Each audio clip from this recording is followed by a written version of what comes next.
One thing you mentioned, though, you mentioned building muscle on the plate, like using the plate as a tool. Can you expand on that a little bit? Yeah. So it goes against when we think about weight loss, which it's what everyone's driving. If we reframe that to say, like, we actually want to feel better, have more energy, and our clothes fit better, that's really talking about body composition and muscle. And I know I was taught, especially as an endurance athlete, of like the more calories you burn, the more you can eat. When in reality, that's not how it should be. And most often we're under fueling, and then we don't feel as good and don't have as much energy. And so there's also a saying that most people say, like, you can't out exercise a bad diet. And I say that because if we can make consistent choices starting on our plate, it has a huge impact on our composition and on our cognitive and mental health. And I am a busy mom. I have a very stressful job, and all these recommendations are just so that we don't have time for that. Like, give me, what can we do now? And what do I teach my children that has practical takeaways? And it's very simple, like building your plate. Like, first start with about 30 grams of protein. For my kids, it's not quite 30, but it is 10 grams of protein. How do I build my meal around a protein base? We do need more as we age. So like as I get older, I'll shoot for 35 grams, 40 grams. And then I add something green, some sort of fresh fruit or vegetable. I prioritize vegetables and add in fruits. So fresh, there's lots of vitamins and minerals. And then if I need to, depending on my workout, add a starch and, some fats, depending. Not thinking too hard about those things, but really prioritizing a protein and a green. I don't need usually to encourage someone to add more carbohydrates. They're delicious. They're easier to come by. You don't have to prep them. And it's just very simple. And the nice thing too is you can do that whether you're at a restaurant, whether you're at the airport, whether you're at your in-laws. And it really helps us stay full. And it helps us provide enough amino acids and nutrients to maintain muscle. And so it's not even about building muscle. Like, everyone's so worried about building. Like, I'm just trying to prevent any loss.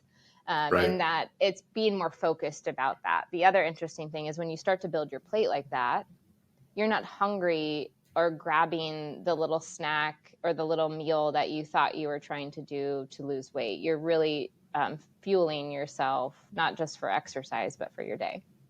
Yeah. And I think it's fascinating because it's consistency that pays off, but not perfection. Like, sometimes, like, I don't know about you, maybe not for you, but for me, sometimes I might still just eat pizza, like for a meal.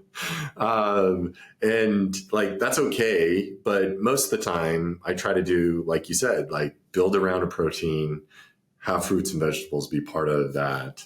And just having that consistency and learning that framework is just super helpful.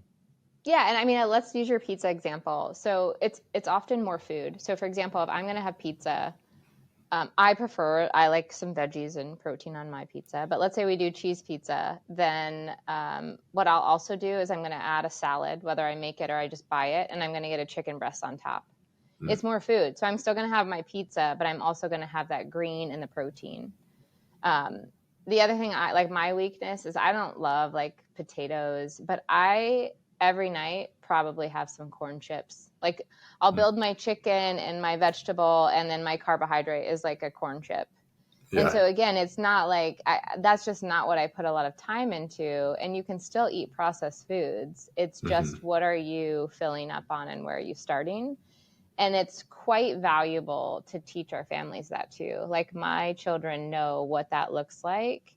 And it doesn't have to always be animal proteins. For example, they might have, a bagel and cream cheese and a cheese stick, and then their vegetables. So it's really just changing our mindset versus calories and, easy, on the go, low calorie options. Yeah. And nutrition is fascinating. I'll have to have you back to talk about nutrition too. But I think, protein is fascinating, and how fats we actually separate out into unsaturated and saturated, and like protein, we just say protein, and we don't say, a complete protein versus, an incomplete plant protein or whatever. But honestly, I don't think it's that important to I think simplicity is the key when it comes to these types of things.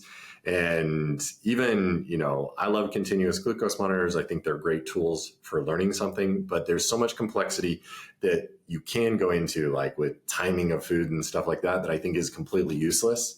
And I think when it comes down to it, what's really useful is get enough protein, get enough vegetables, get enough fruit, that you're full. And then those other things, you don't have to tell people you can eat carbs. Yeah.